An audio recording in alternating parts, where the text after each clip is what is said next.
Captain Day stood on the bridge of the Indomitable and watched the stars pass by through the viewing screen. His ship was leading a convoy of 12 vessels through deep space. Behind him were colony ships filled with families, scientists, and engineers. They were heading to Kepler 442, a distant star system where humanity would build its newest home among the stars. It had taken 3 generations to develop the warp drive technology that made this journey possible. Now, after 2 months of travel, they were finally approaching their destination. Day felt proud. He was 42 years old and had spent half his life in the Earth Navy. This mission was the culmination of everything he had worked for. Lieutenant Yuna sat at the tactical station, monitoring the sensor arrays. She was 28 and brilliant at her job. Every few minutes, she checked the readings and reported to Day that everything was normal. Engineer Hyun worked below decks, making sure the experimental warp drives continued running smoothly. He was the best engineer in the fleet, a quiet man of 50, who could fix anything. The convoy consisted of military escort ships and civilian vessels. The largest civilian ship was the New Horizon, carrying 300 colonists. There were children aboard, families who had sold everything they owned for a chance at a new life. Teachers, farmers, doctors, and builders all dreaming of a fresh start on a new world. Day walked around the bridge, checking on his crew. They were tired but excited.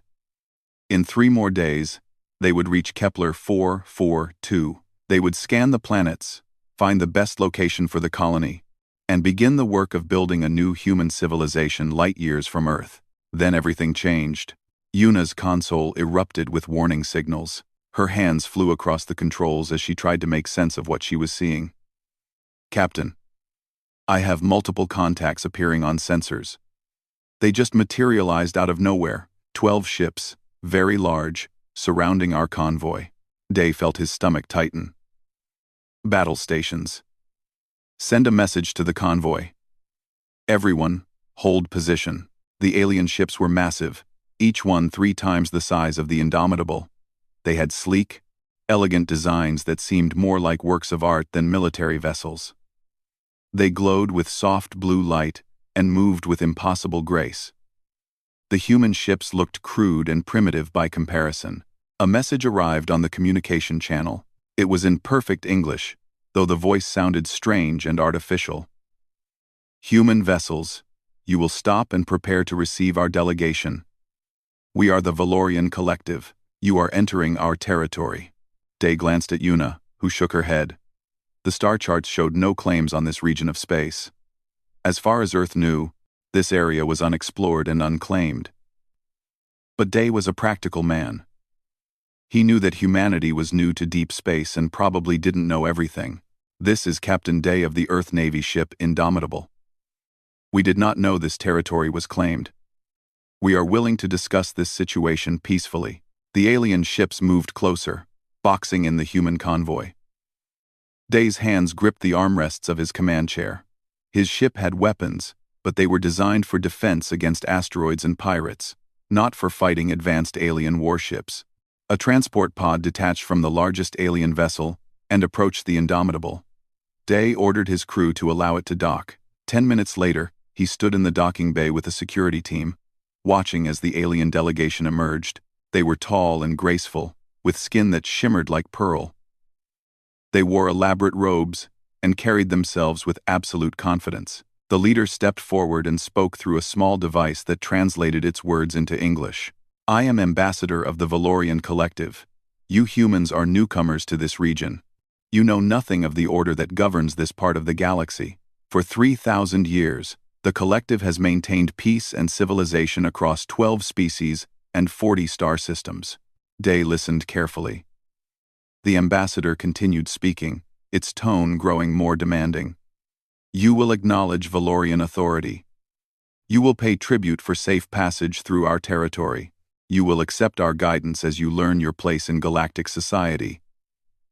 This is not a negotiation. This is how things are done." The words stung. Day had been in the military long enough to recognize a threat when he heard one. The ambassador wasn't asking, it was commanding. It expected humanity to bow down and accept a subordinate role simply because the Valorians said so. Day thought about the 300 colonists on the New Horizon. He thought about the families who had traveled so far, hoping for freedom and opportunity. He thought about Earth, which had fought for centuries to end tyranny and oppression on its own world. Humanity hadn't come all this way to kneel before someone else.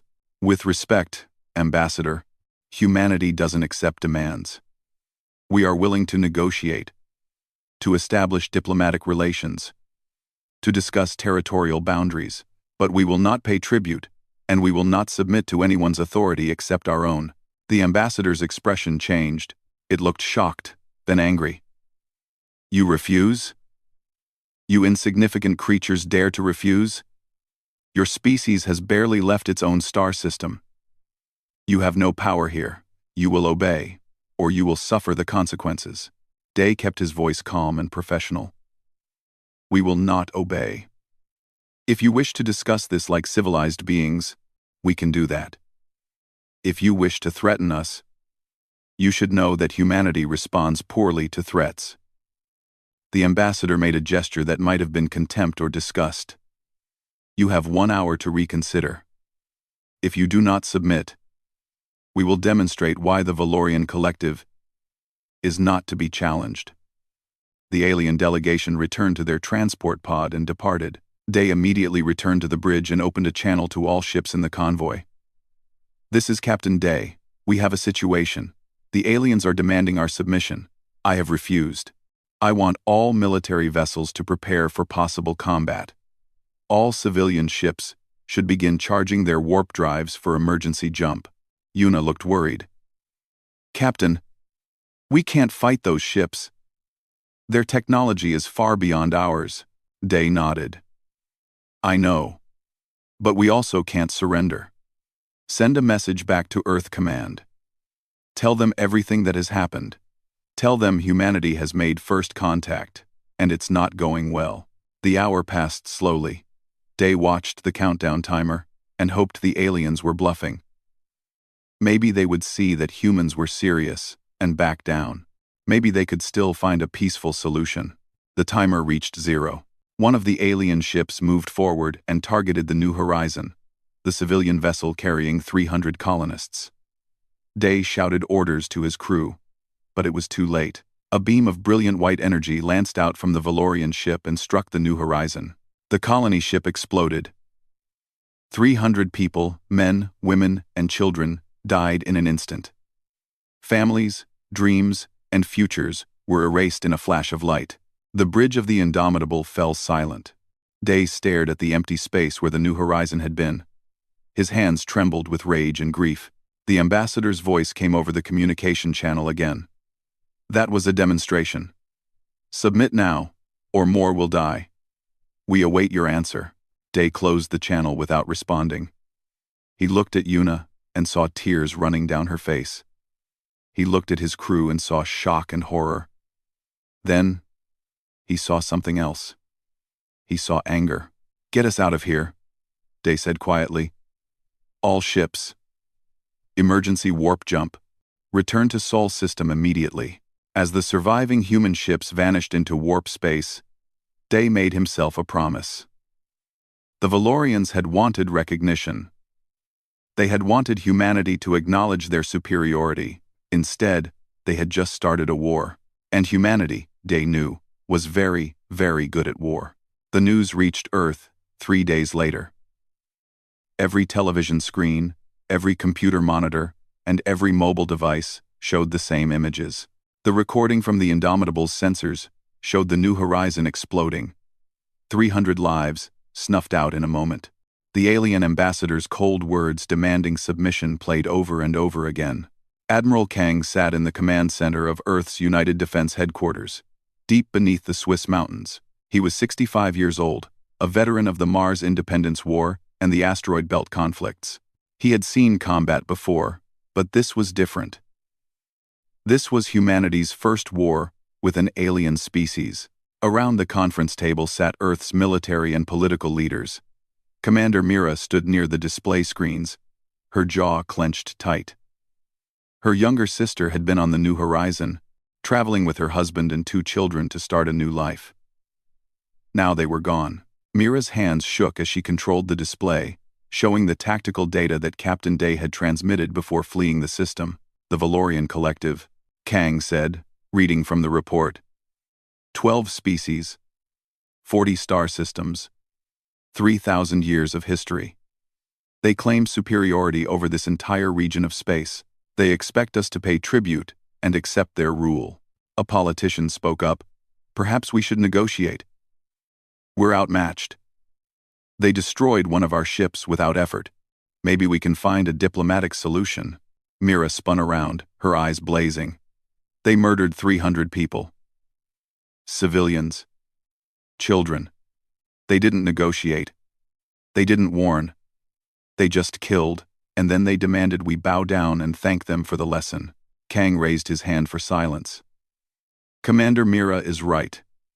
The Valorians have shown us exactly what they are. They're bullies with superior technology who think might makes right. They wanted us to recognize their power. Well, we recognize it. Now we need to do something about it. He pressed a button, and new images appeared on the screens. The Valorians sent us another message 2 hours ago.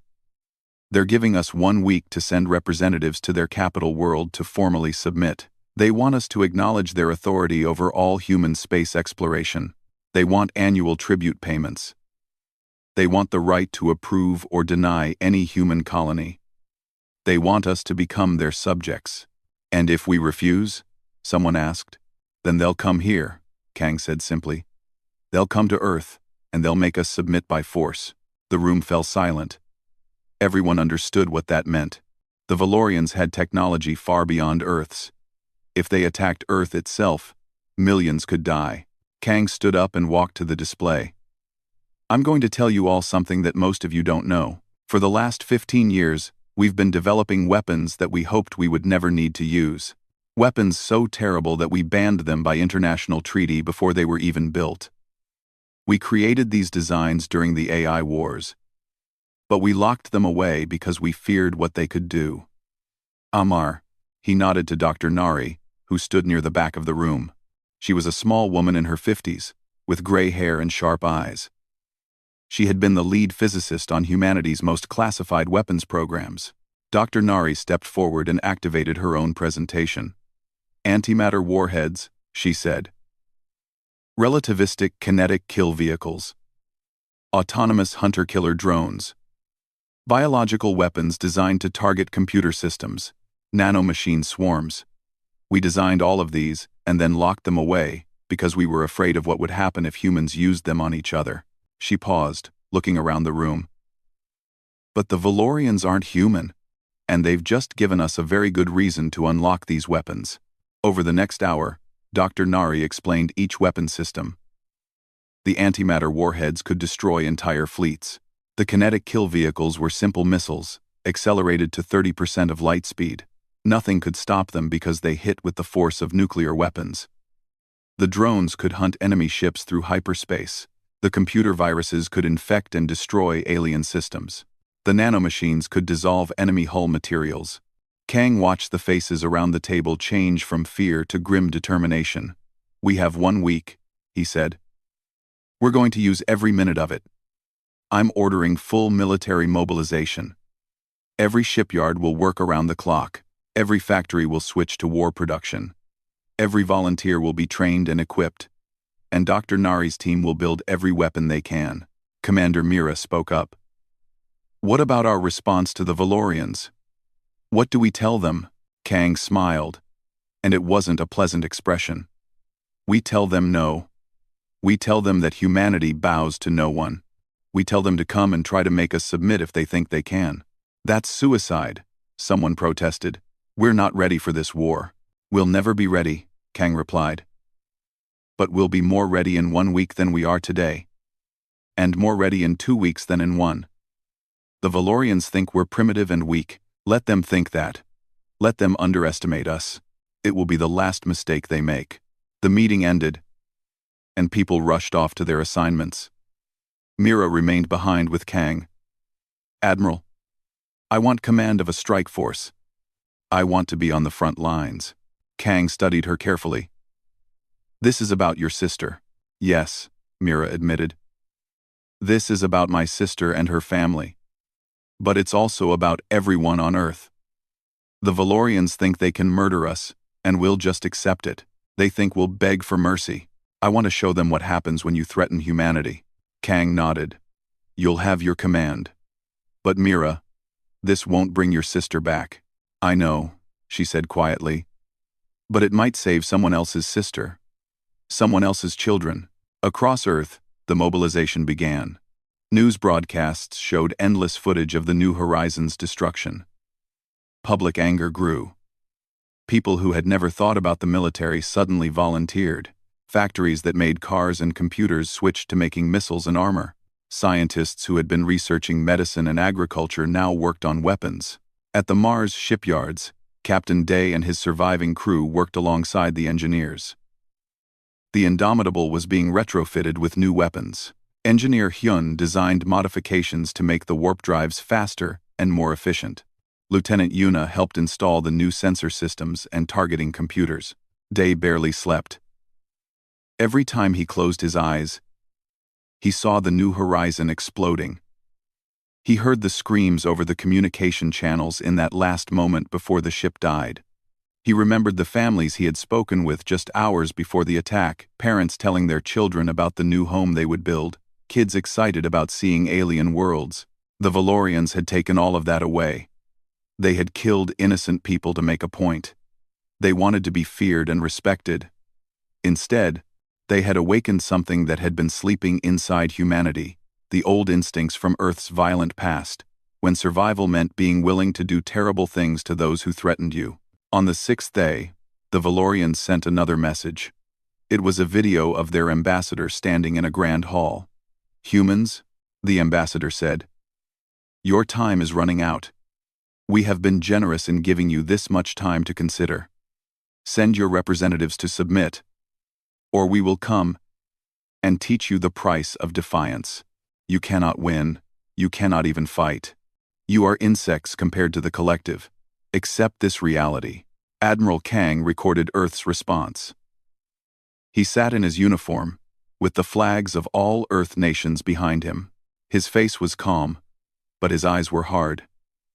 "To the Valorian collective," he said, "humanity rejects your demands. We do not recognize your authority. We will not pay tribute. We will not submit. You came to our people in peace, and you murdered them. You wanted us to fear you. Instead, you've made us angry. Come to Earth if you dare. Come and try to make us bow. We'll be waiting." The message was broadcast across all channels and transmitted to the Valorians. Then Earth held its breath and waited for the response. It came on the seventh day. Valorian sensors detected a massive fleet entering hyperspace, heading toward the Sol system. The ninth fleet of the collective 200 warships, carrying enough firepower to destroy planets. They would arrive in 48 hours. Admiral Kang gathered his commanders. "This is it," he said. "In 2 days, we'll find out if our weapons work. We'll find out if we can stand against an empire that has ruled this region for 3,000 years. We'll find out if humanity deserves its place among the stars." Commander Mira checked her weapons one final time. Captain Day said goodbye to his family over video link. Engineer Hyun made final adjustments to the warp drives. Dr. Nari armed the antimatter warheads. Lieutenant Yuna studied the tactical data one more time. And Earth prepared for war. The Valorian Ninth Fleet emerged from hyperspace at the edge of the Sol system, just beyond Pluto's orbit. 200 warships, each one gleaming and powerful, arranged themselves in perfect formation. They had done this hundreds of times before arrived at a defiant world, demonstrated their overwhelming power, and accepted the inevitable surrender. Admiral Kang watched from Earth Command as the alien fleet appeared on the displays. The sensors showed every ship, every weapon, every movement. The Valorians weren't hiding. They wanted humanity to see exactly how outmatched they were. Commander Mira stood on the bridge of her ship, the Retribution. It was a new type of vessel, built in just 6 days using experimental designs. It was small, fast, and covered in stealth plating that made it nearly invisible to sensors. 50 ships just like it were hidden among the asteroids of the outer solar system, powered down and waiting. The Valorian admiral sent a message to Earth. His voice was filled with confidence and contempt. Humans of Earth, your foolishness ends today. We have brought the 9th Fleet to teach you the price of defiance. You see before you the power of the collective 200 ships that have conquered 50 worlds. You have one final chance. Surrender now, and we will be merciful. Refuse, and we will reduce your cities to ash. Admiral Kang activated Earth's response. He appeared on every screen in the Valorian fleet. His face was calm, almost peaceful. No. That single word echoed across space. The Valorian admiral seemed surprised, then angry. You doom your own species with your pride. Very well. Let the lesson begin. The Valorian fleet began moving forward, heading toward Mars. Their formation was beautiful and precise, 3 waves of ships, with the strongest vessels in the front. They moved slowly, deliberately, giving the humans time to see their doom approaching. This was how the Valorians fought, with overwhelming force and theatrical displays of power. They expected the human fleet to meet them head-on. That was how every other species had fought bravely but foolishly, making a last stand before the inevitable surrender. The Valorians had sensors scanning for human ships. They detected 30 vessels near Mars, the visible human fleet, outnumbered and outgunned. Captain Day commanded that fleet from the bridge of the Indomitable. Lieutenant Yuna monitored the tactical displays while Engineer Hyun kept the engines running hot. Day's orders were simple. Make the Valorians focus on his ships. Make them think this was the entire human defense. The Valorians took the bait. Their fleet advanced, weapons charging, prepared to overwhelm the small human force. They were still moving in formation, still following their traditional tactics. 3,000 years of victory had made them predictable. That was when Admiral Kang gave the order. All units execute. Commander Mira's hands flew across her controls. The Retribution powered up, along with 49 other stealth ships. They had been hiding among the asteroids, cold and dark, invisible to Valorian sensors. Now they came alive all at once, positioned perfectly around the enemy fleet. Fire, Mira said quietly. The stealth ships didn't use energy weapons. They launched kinetic projectiles, simple chunks of metal accelerated to 30% of light speed by magnetic rails. At that speed, a 1-kilogram projectile hit with the force of a tactical nuclear weapon. Each stealth ship fired 20 projectiles. 1,000 relativistic kill vehicles slammed into the Valorian fleet in the span of 3 seconds. The Valorian shields were designed to deflect energy weapons, plasma, lasers, and particle beams. They had never been designed to stop physical projectiles moving at a third of light speed. The impacts were catastrophic. Matter converted to energy. Valorian warships exploded like miniature suns. Entire sections of the fleet simply vanished. The perfect formations dissolved into chaos as captains desperately tried to evade the incoming projectiles. But at that speed, there was no evading. The projectiles arrived before the sensors could even detect them. On Earth Command, Admiral Kang watched as the tactical display updated. 60 Valorian ships destroyed in the first 3 seconds. The Valorian admiral's voice screamed across the communication channels, demanding to know what was happening, ordering his fleet to return fire. But Commander Mira wasn't finished. Launch second wave, she ordered. The stealth ships fired again, another 1,000 projectiles. More Valorian ships died. The proud fleet that had conquered 50 worlds was being torn apart by simple physics, mass, and velocity, the most basic equation of destruction. Engineer Hyun, working in the Indomitable's engineering bay, activated the next phase of the plan. 3 weeks ago, human drones had seeded the outer solar system with mines, not ordinary mines, antimatter mines, hidden and dormant until now. Hyun sent the activation signal. 60 mines detonated, each one releasing the energy of a gigaton nuclear weapon. They had been positioned along the Valorian fleet's predicted paths. More ships vanished in blossoms of pure annihilation. Matter and antimatter collided, releasing energy that briefly outshone the distant sun. The Valorian fleet broke. The survivors abandoned their formations and tried to retreat, But Captain Day's fleet, the one the Valorians had dismissed as weak, now charged forward. The human ships launched missiles, not advanced missiles, just simple rockets carrying antimatter warheads. Lieutenant Yuna coordinated the targeting. The missiles were slow compared to the kinetic projectiles, but the Valorian shields were down or damaged. The antimatter warheads punched through weakened armor and exploded inside enemy vessels. Each explosion destroyed a ship from within. The battle lasted 18 minutes.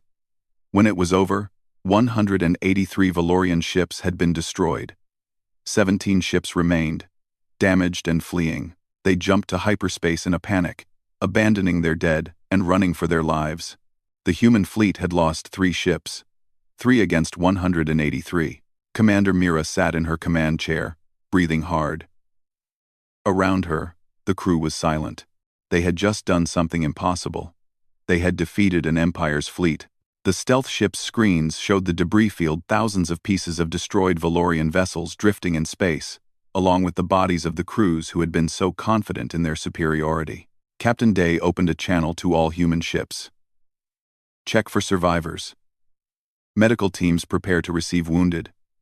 Salvage teams, begin recovery operations on the Valorian hulks. I want to know everything about their technology. On Earth, people watched the broadcasts in stunned silence. They had expected to lose. They had expected the Valorian fleet to rain destruction on their planet. Instead, they had witnessed humanity's first major victory in interstellar warfare. The celebrations would come later. For now, there was only shock and relief. Admiral Kang didn't celebrate. He knew this was only the beginning. The Valorians had 12 species, 40 star systems, and thousands more ships. The Ninth Fleet had been just one fleet, out of many. They would come back, and they would come back angry. A message arrived from the surviving Valorian ships. It was the Admiral, his elegant features now showing fear and confusion. What are you? What kind of species fights like this? You gave no warning. No chance for honorable combat. You attacked from hiding like cowards. You used weapons of mass destruction without hesitation. You are monsters. Kang recorded his response. His face was harder now, aged by the weight of command and the knowledge of what was coming. You came to our system expecting us to fight by your rules. You expected us to line up our ships and meet you in honorable battle. You thought we would value honor over survival. You were wrong. Humanity learned long ago that there is no honor in defeat. We fight to win, and we use every advantage we have. You called us monsters? Perhaps we are. But you created us. You came to our peaceful convoy and murdered 300 civilians. You wanted us to fear you. Now you fear us. Good. Go back to your collective. Tell them what happened here. Tell them that if they want war with humanity, we'll give them a war they'll never forget. The surviving Valorian ships fled the Sol system. On Earth, Admiral Kang gathered his commanders. We won the first battle, he said. But this war is far from over. The Valorians know where we are, and they know we're dangerous. They'll be back with more ships and better tactics. We can't wait for them to come to us again. Commander Mira looked up. What are you suggesting, Admiral? Kang smiled grimly. I'm suggesting we take the war to them. They wanted to teach us a lesson. It's time we taught them one instead. Captain Day, I want you to assemble a strike force. Commander Mira, you'll lead the stealth fleet. Dr. Nari, I need more weapons, bigger, nastier, more terrible. Engineer Hyun, I need our ships faster and more efficient. He looked at the tactical maps showing Valorian space 40 star systems, hundreds of colonies, thousands of targets. The Valorians came to our home, expecting an easy victory. They're about to learn what happens when you attack humanity's home. We're going to visit every Valorian world. We're going to destroy their infrastructure, cripple their economy, and break their will to fight. We're going to show them that there's a cost to threatening Earth. Lieutenant Yuna studied the maps. Admiral, this plan could take years. It could cost millions of lives, both theirs and ours. I know, Kang said quietly, but they started this war. And humanity doesn't lose wars. We might pay a terrible price, But we don't lose. The Valorians wanted recognition. They wanted us to acknowledge their power and superiority. Instead, they're going to learn why humanity is the most dangerous species in the galaxy. The orders went out. Human fleets prepared for offensive operations. New ships rolled out of the shipyards every day. Dr. Nari's teams worked around the clock, developing new weapons. And across Earth, humanity prepared not just to defend, but to attack, to take the war to the enemy, and show them the true meaning of human fury. The Valorian Collective convened an emergency session 3 days after the destruction of the Ninth Fleet. Representatives from all 12 species gathered in the Grand Council chamber on the Valorian homeworld. The mood was tense and fearful. For the first time in centuries, the Collective had suffered a major military defeat. The Valorian Prime Council leader addressed the assembly. We underestimated the humans. We thought they were primitive and weak. We were wrong. They fight without honor, without warning, without mercy. They use weapons we never imagined. They attack from hiding. They destroy without hesitation. One of the other species' representatives stood up. Then we should withdraw. Make peace with these humans before more die. We provoked them by destroying their colony ship. Perhaps if we apologize and offer reparations. Apologize? The Valorian leader's voice rose with anger.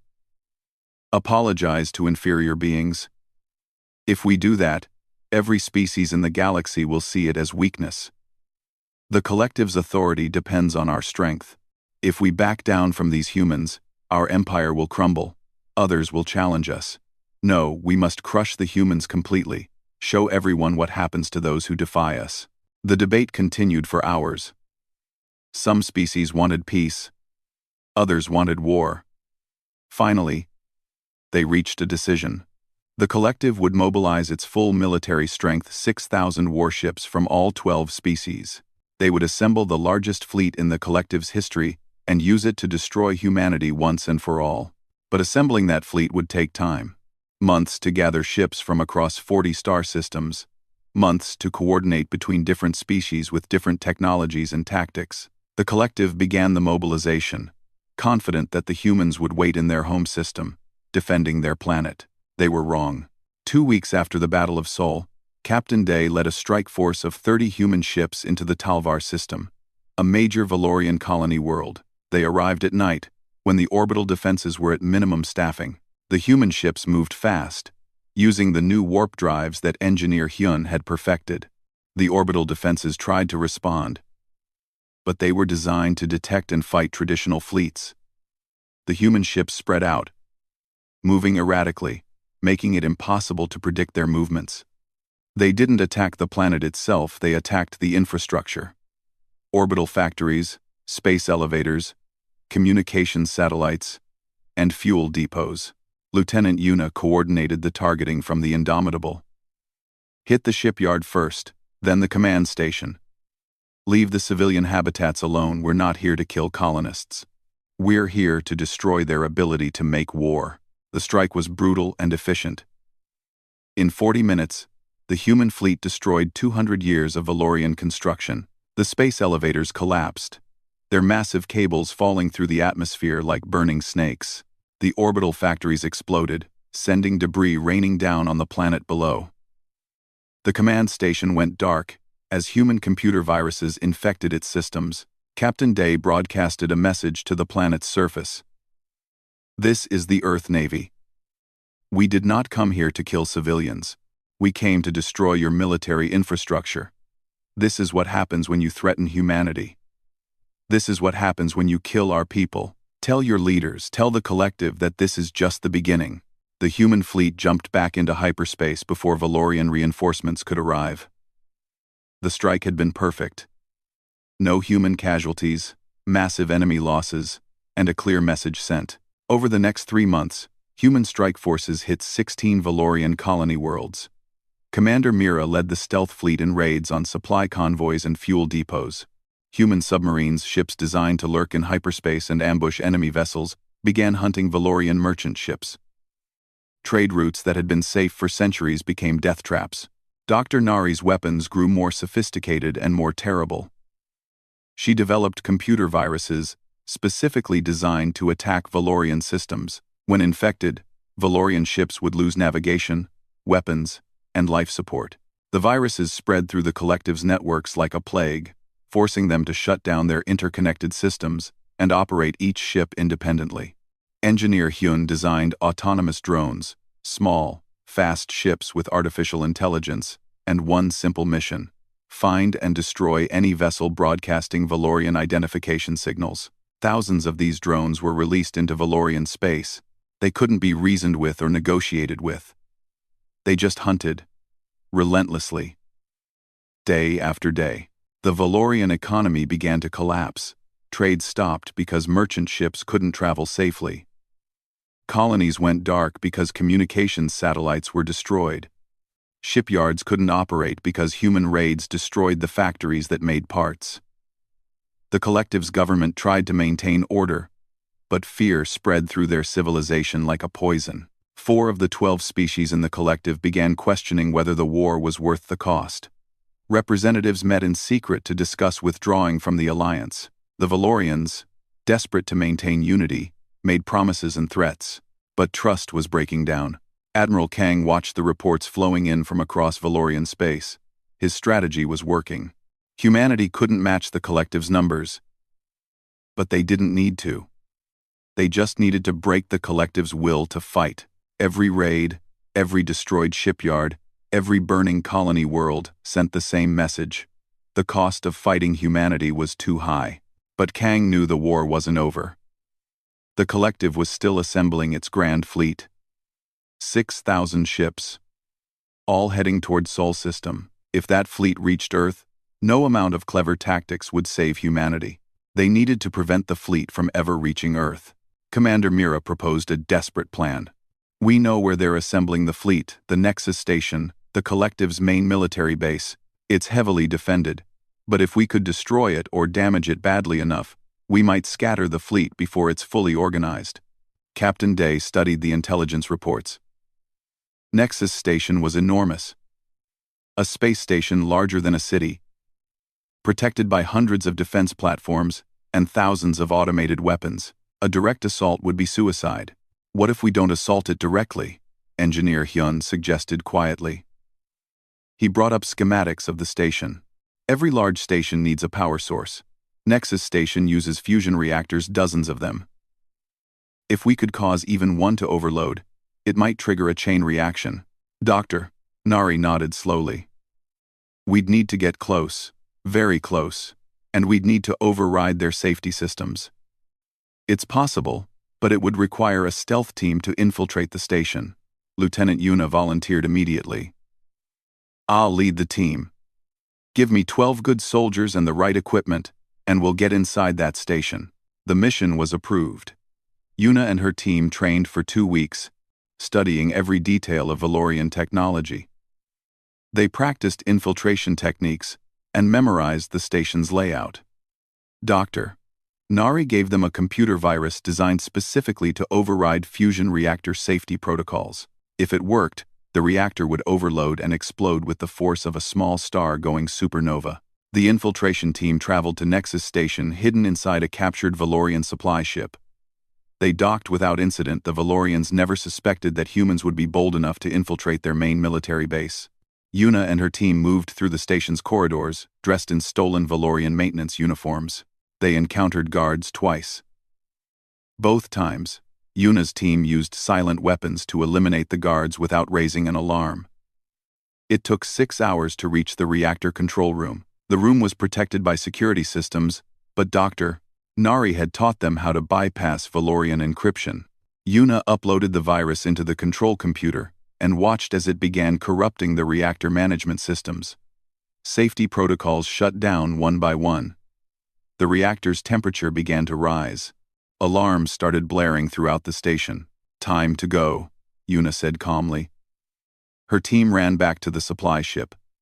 Behind them, they could hear Valorian technicians desperately trying to regain control of the reactor. They wouldn't succeed.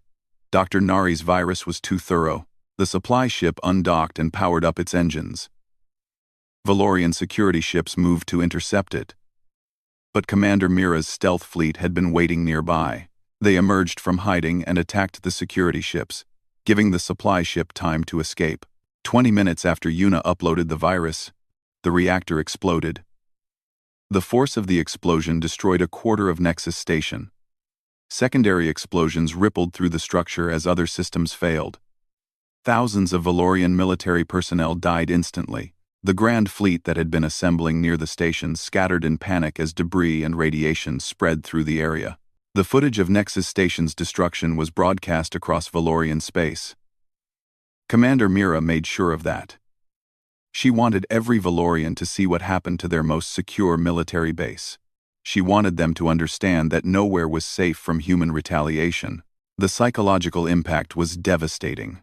The Valorian people, who had grown accustomed to security and superiority, now lived in constant fear.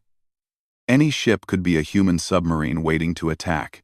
Any computer system could be infected with human viruses. Any station could be the next target. The Valorian government tried to maintain morale, but it was a losing battle. More species began withdrawing from the collective. Trade leagues collapsed. Colonial governments declared independence. The empire that had stood for 3,000 years was cracking apart under the pressure of human fury. Admiral Kang received reports that the Valorian leadership was divided. Some wanted to continue the war until humanity was destroyed. Others wanted peace at any price. The internal conflict was tearing the collective apart from within. 8 months after the destruction of the New Horizon, the Valorian collective finally sent a message to Earth. It was short and simple. We wish to discuss terms of peace. Admiral Kang looked at the message for a long time. He thought about the 300 civilians who had died. He thought about the human soldiers who had given their lives in the war. He thought about Commander Mira's sister and her family, and he thought about the future. Tell them we'll listen, Kang said finally. But make it clear we're not negotiating as equals. They started this war. We'll end it on our terms. The peace conference was held on a neutral station between human and Valorian space. The station had been built specifically for this meeting, a small, temporary structure, where two civilizations would decide the future of their relationship. Admiral Kang led the human delegation. Commander Mira stood at his right hand, her face hard and unforgiving. Captain Day, Lieutenant Yuna, Engineer Hyun, and Dr. Nari accompanied them. They represented humanity's military power, the force that had brought the mighty collective to its knees. The Valorian delegation arrived in a ship that looked shabby compared to the magnificent vessels they had fielded at the war's beginning. The ambassador, the same one who had ordered the destruction of the New Horizon, walked slowly into the conference chamber. His elegant features now showed exhaustion and defeat. With him came representatives from the remaining 8 species that still belonged to the collective. 4 species had already abandoned the alliance, unwilling to continue a war they couldn't win. The conference chamber was simple and austere. A long table, chairs, and display screens. No decorations, no ceremony. This wasn't a meeting of equals, this was a surrender. The ambassador sat down heavily. He looked at Admiral Kang with eyes that had lost their arrogance. We are here to discuss peace terms, he said quietly. Kang didn't smile. He activated a display screen showing the casualty reports from both sides. Human losses: 473 military personnel, 300 civilians. Valorian losses: 42,000 military personnel, 18,000 civilians caught in the crossfire of orbital bombardments and station destructions. You came to us seeking recognition, Kang said. You wanted us to acknowledge your superiority. You murdered 300 of our people, families, children, innocents who had never harmed anyone. You did this to teach us a lesson. Well, we learned. And then we taught you one in return. The ambassador flinched. We made a mistake. We were arrogant. We thought our long history and great power meant we could treat other species however we wished. We were wrong. Commander Mira leaned forward, her voice cold. You were more than wrong. You were evil. You killed people to make a point. You destroyed a civilian ship without warning, without mercy. without justification. And when we refused to bow down, you threatened to do it again. You promised to reduce our cities to ash. Do you remember that? The ambassador nodded slowly. I remember. I gave those orders. The deaths are on my hands. I cannot undo what was done. I can only ask for mercy. Mercy? Mira's voice rose. You want mercy?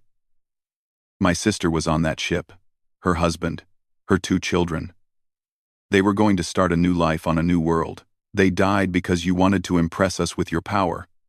And now you want mercy? The chamber fell silent. The Valorian delegation looked at their hands, unable to meet the humans' eyes. They had started this war with pride and confidence. They ended it with shame and defeat. Admiral Kang raised his hand, calming Mira. Mercy is not weakness, he said quietly. And we are not like you. We don't kill just to prove a point. Here are our terms. He activated another display, showing a long list of demands. The Valorian delegation read through them, their expressions growing more pained with each item. First, Kang said, the Valorian collective will pay reparations to humanity. We calculate the cost of this war at 5 trillion credits. You will pay this amount over the next 20 years. The money will go to the families of those who died and to rebuilding what was destroyed. The ambassador nodded. It was an enormous sum, but it was less than the collective had expected. Second, the collective will completely demilitarize. You will reduce your military to 20% of its current size. Those remaining ships will be used only for defense and law enforcement within your own territory. You will not maintain any offensive military capability. One of the other species' representatives protested. That will leave us defenseless against pirates and raiders. We need some military strength. Captain Day spoke up for the first time. You'll have defensive strength, but you'll never again have the power to threaten other species. You wanted to rule through fear and force. Those days are over. The third term was even harder to accept. Human observers will be stationed on every major Valorian world and military base. They will monitor your compliance with these terms. They will have full access to your military facilities and authority to report violations. This monitoring will continue for 50 years. The ambassador closed his eyes. You're making us a vassal state. No, Admiral Kang said firmly. A vassal state has no freedom. You'll remain independent. You'll govern yourselves. Maintain your own laws and culture. But you'll do it under supervision, to ensure you never again decide to conquer others. Consider it probation. Lieutenant Yuna presented the fourth term. All species, currently or formerly part of the collective, will be offered the choice of true independence or continued voluntary association. No species will be forced to remain part of the collective against their will. No economic or military pressure will be applied to those who choose to leave. Engineer Hyun added the fifth term. The collective will share all technical knowledge with humanity. Your advanced technology, your scientific research, your engineering specifications. You'll teach us everything you know. Consider it an education fee. Dr. Nari presented the final term, and it was the most controversial. The Valorian collective will issue a formal, public apology to humanity and to all species you have oppressed over your history. You will acknowledge your crimes, take responsibility for your actions, and commit to never again claiming superiority over others. This apology will be broadcast across all collective space and recorded for history. The ambassador looked up with something like despair in his eyes. You're destroying everything we built. 3,000 years of civilization, of achievement, of greatness, you're tearing it all down. Commander Mira stood and walked around the table to stand directly in front of the ambassador. You didn't build greatness. You built tyranny. You ruled through fear and called it civilization. You conquered and called it progress. You murdered and called it justice. Now you'll learn what true civilization means. It means treating others with respect. It means recognizing that no species has the right to dominate others. It means accepting that power comes with responsibility. The ambassador looked at her for a long moment. Then, slowly, he bowed his head. We accept your terms, all of them. We will pay the reparations. We will demilitarize. We will accept your observers. We will grant independence to those who want it. We will share our knowledge. And we will apologize. The other Valorian representatives nodded their agreement. They had no choice. The alternative was the continuation of a war they couldn't win, against an enemy that had proven willing to do whatever was necessary to survive. The treaty was signed that day. The formal documents included every detail, every provision, every requirement. But the real meaning of the treaty was simpler. Humanity had been tested and had responded with fury so terrible that an empire fell before it. 3 weeks later, the ambassador stood before cameras broadcasting to every world in what remained of the collective. His voice was heavy with emotion as he read the prepared statement. To the human species and to all peoples we have wronged, the Valorian collective apologizes. We came to you in arrogance, believing our long history and technological superiority gave us the right to demand your submission. We murdered innocent humans to demonstrate our power. We threatened to destroy your civilization when you refused to bow. We were wrong. We were evil. We accept full responsibility for starting this war and for the suffering we caused. We acknowledge that we are not superior to any other species. We commit ourselves to peace, to cooperation, and to respecting the rights of all intelligent beings. We ask not for your forgiveness, we have not earned it. We ask only that you judge us by our actions going forward, not by our shameful past. On Earth, people watched the broadcast. Some felt satisfaction. Some felt pity. Commander Mira watched with tears running down her face, thinking of her sister and the family she would never see again. Admiral Kang watched from his office and felt only exhaustion. They had won the war, but the cost had been high. 473 soldiers who would never come home, 18,000 Valorian civilians who had died in the crossfire, a galaxy that would now see humanity as dangerous, unpredictable, and ruthless. Captain Day returned to active duty, leading the Indomitable on patrol missions through former Valorian space. The human observers were in place now, monitoring the collective's compliance with the treaty. Lieutenant Yuna had been promoted and given command of her own ship.